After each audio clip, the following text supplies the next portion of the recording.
Hello there, it's another Tuesday, which of course means it's time for another in real life video. As per usual, you can I say this at the start of almost every single one of these, but it bears repeating just in case this is the first one you watch. Feel free to submit a question for us to address on one of these IRL videos. Do so in the comments below, and it helps a ton if you include a question mark. That way it's easier for me to control F through and add it to our ever-growing and ever-shrinking list.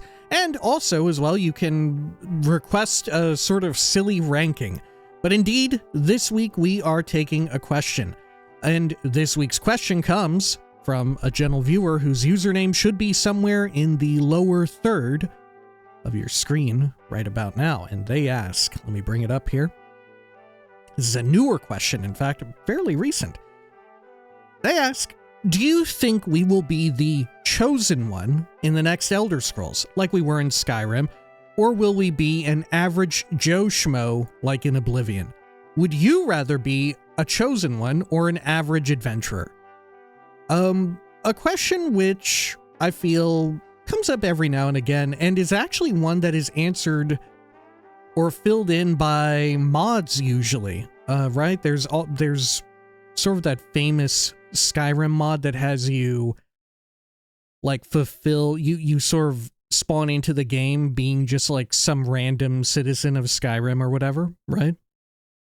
But regardless, it's a two-pronged question. First is, what do I think will happen? And the second being, what do I want to happen? Or what would I prefer to happen as far as I can guess. Anyway, for the first part, what I think is going to happen is I'm pretty sure we are going to be another chosen one, right? I think we are going to be a version of the last dragonborn or a nerevarine rather than a hero of kvatch. Granted, of course, bear in mind that the Shivering Isles does a lot to elevate the sort of identity and status of the hero of kvatch, because by the end of that, they are also sort of a chosen one, right? So there's no getting around it. And in fact, you know, when concerning the literal Elder Scrolls, like the physical object within the world building, within the setting, you know, you are a prisoner bound by prophecy. You cannot help but fulfill some sort of prophecy as foretold by the Elder Scrolls. You have to do it, and in a lot of ways, it sort of helps to be a chosen one, right? It sort of goes hand in hand. It doesn't have to be exactly that way, but somewhere along the line, there ought to be a chosen one, you know, this sort of literary device wherein someone is chosen, right? There's a Luke Skywalker, if you will, or an Anakin Skywalker, maybe more aptly. But regardless, there's someone with a great amount of, what would you call it? Willpower, free will, of agency within a story, within the setting, and all of that. And I'm pretty sure that it will be the player character once again. I would be very shocked if they went the route of Oblivion, wherein you're sort of helping the more prophesied character. You know, if anything, I would anticipate, and I think I heard a rumor, but I don't want to say too much because I think it's fully unsubstantiated. And even then, even if it does hold some amount of water, at this point, or at the point at which I heard it, which was like over a year, probably over 2 years ago, that stuff can change so easily, right? I'm pretty sure it's 2+, if not further out, 2+ years ago that I heard this, but that the player character is slated for Elder Scrolls 6 to become even more of a big deal, to probably effectively do a Martin Septum, wherein you do ascend into some fully realized form of godhood. But I don't know, like I said, I don't know how much truth there is to that. That is the rumor which I have heard. It makes some amount of sense, you know, if you tie in more stuff with like the Third Aldmeri Dominion, stuff involving Talos, Tiber Septum, you could do something like that, right? The Elder Scrolls is no stranger to like a nerevarine situation, you know. Granted, the nerevarine wasn't and didn't ascend to like godhood in that sense or whatever, right? Nor did Indoril Nerevar from Morrowind. But regardless, I think that's what we're going to be dealing with. That sounds right to me. It makes a lot of sense with regards to there being some sort of availability of different and varied mechanics. You know, personally, I really like the idea behind the Dragon Shout system and all the systems, or all the ways in which it intertwines with the world. A lot of people will just do some hand-wringing and say like, oh, it's just magic, right? And true enough, I guess you could say like, it's just another way of casting magic. But there's so much flavor to it. There's so much of it is intertwined with like the world building and the lore. And there is so much physically intertwined with the physical world in which you explore, you know, with regards to fighting dragons to get the dragon souls, and you spend the dragon souls to upgrade the shouts. You have to go find the shouts and upgrade them that way, find more words and stuff at the word walls. Sometimes that's through a quest, and you're expected to find like a certain shout or a word to a shout during a quest, or you just find it through open world exploration. It's super cool. I think the game benefits greatly from stuff like that, wherein you're sort of like continually building it up and all that. And that sort of dovetails nicely into what I would prefer. And I think I do prefer the sort of chosen one, right? From, like I said, from a mechanical standpoint, I think the last Dragonborn stuff was really cool, right? I think physically going out and upgrading this stuff was really, really neat. Granted, you could totally graft that whole system onto something else, right? That could be a part of like a magic system or like a skill point system. Not unlike how they reconfigured around birth signs to make them into the standing stones that you can more freely swap out. I think swapping over the like high commitment choice that you make right at the start of the game in past games, right prior to Skyrim, where you choose your birth sign early on, and then there's a high likelihood you come to regret it. You come to decide, maybe I don't, maybe I want to play the character differently or whatever, right? It's kind of antithetical to the sandbox nature of Elder Scrolls, wherein, you know, halfway through playing the game, you could be like, maybe I feel like using a sword and shield.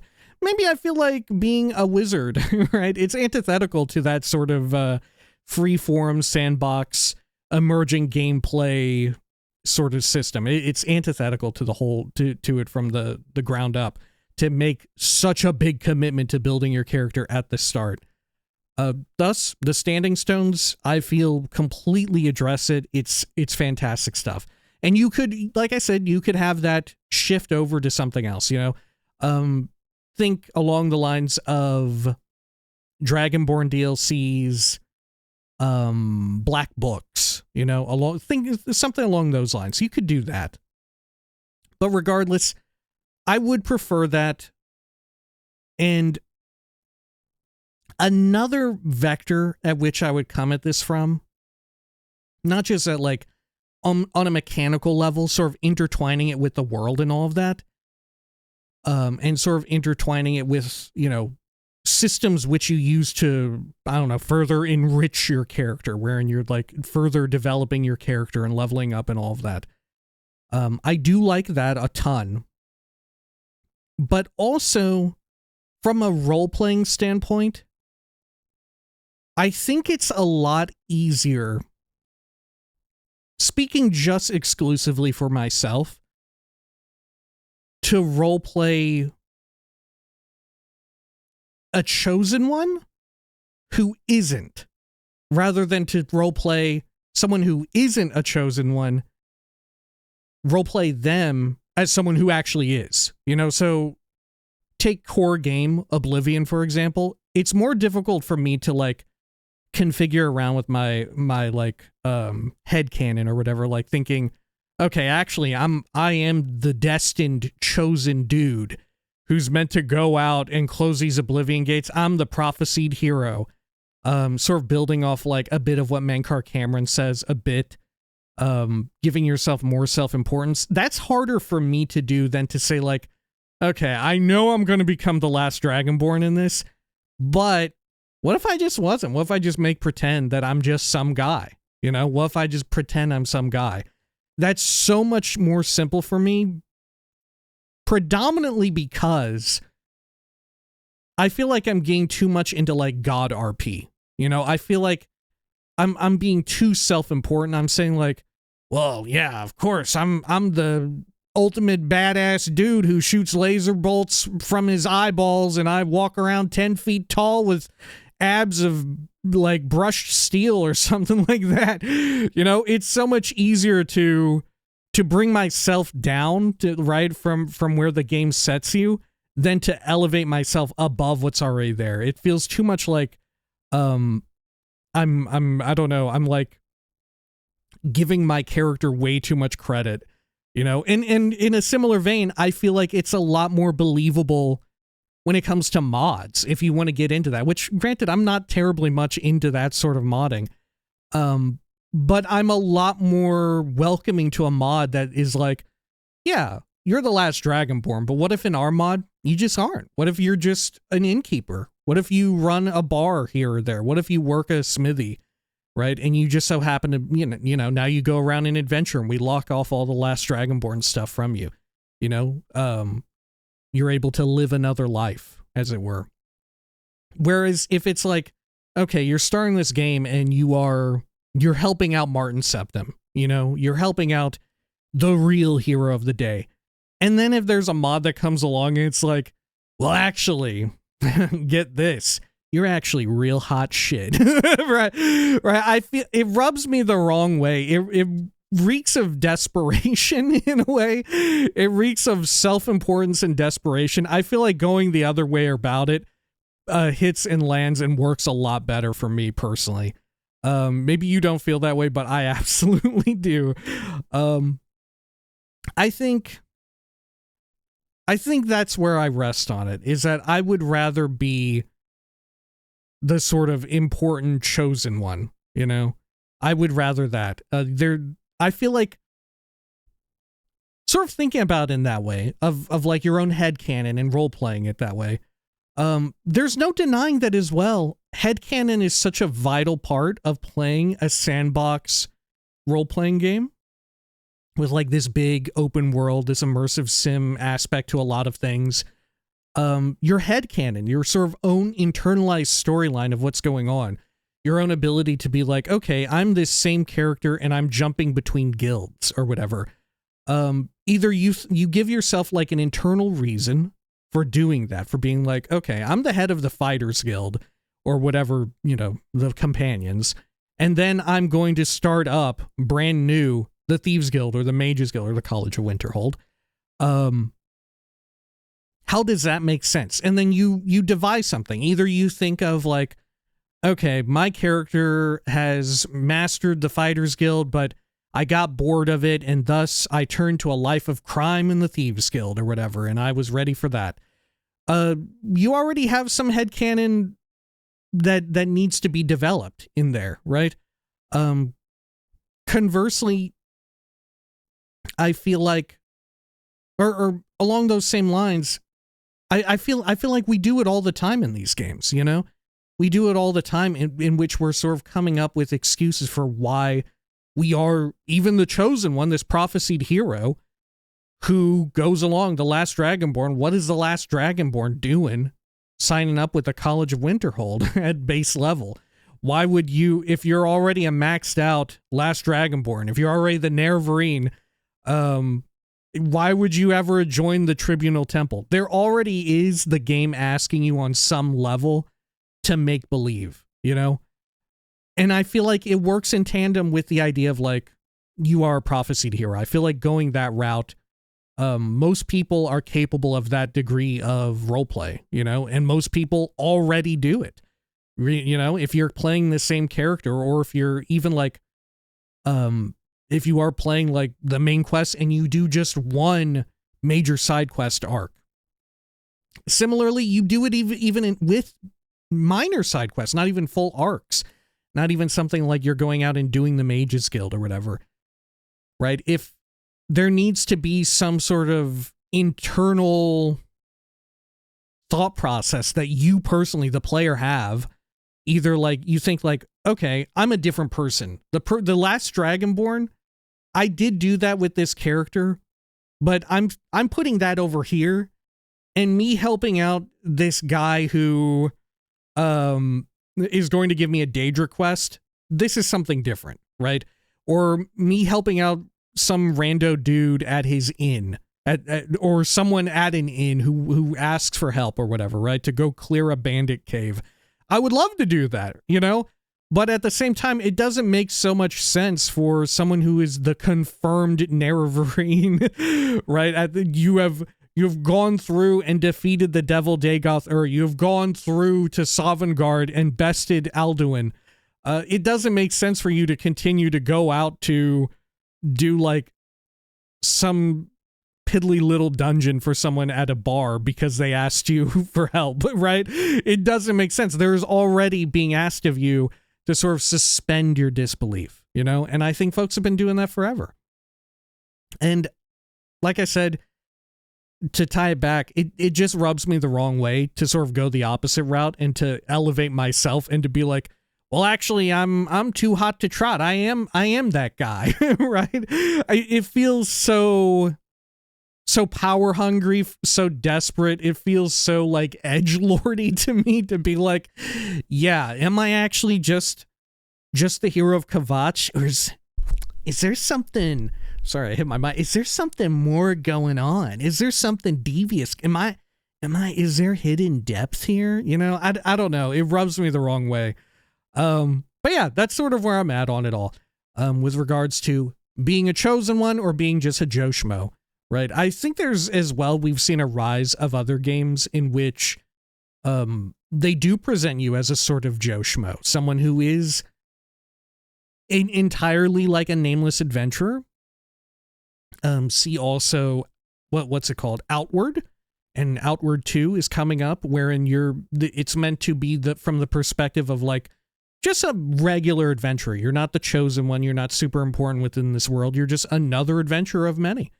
Or something along the lines of Kingdom Come Deliverance, wherein you're not like the Night King. You're not like a king who is also heading out into battle with all of your army or whatever.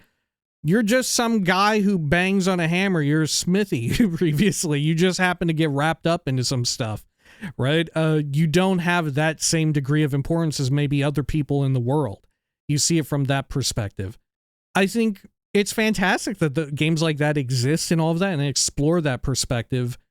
And I think they are built from the ground up to sort of, you know, a lot of what they have going on was deliberately designed in such a way.